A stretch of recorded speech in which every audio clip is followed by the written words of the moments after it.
పోయిన వారం ఎలాగో శనివారం రోజు నేను పిండి దీపాలు పెట్టుకోలేదు.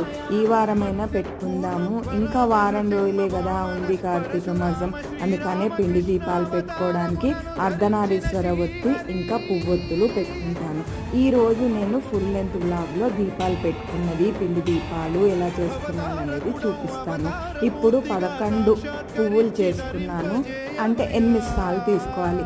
ఈసారి ఎప్పుడైనా డీటెయిల్గా నేను మీకు ఒత్తులు చేసేటప్పుడు కమలం ఒత్తి ఎలా చేసుకోవాలో చూపిస్తాను. రేపు శనివారం రోజు అష్టమి కదా, అమ్మవారికి అష్టమి తిథి అంటే కూడా చాలా ఇష్టం, అందుకని రేపు అమ్మవారి ముందు వెలిగించడానికి ఇప్పుడు నేను ఈ ఒత్తి ప్రిపేర్ చేశాను. రేపు దీపాలు పెట్టుకుంటా కదా, రేపు ఫుల్ లెంత్ బ్లాగ్ తోటి మీ ముందుకు వస్తాను. కమలం ఒత్తి విష్ణుమూర్తి లక్ష్మీదేవికి కూడా చాలా ఇష్టం. మీరు కూడా ఎవరైనా శనివారం రోజు ఒక్కసారైనా ఇలా పెట్టుకోండి. బాయ్, మరి ఫుల్ లెంత్ బ్లాగ్తో వస్తాను.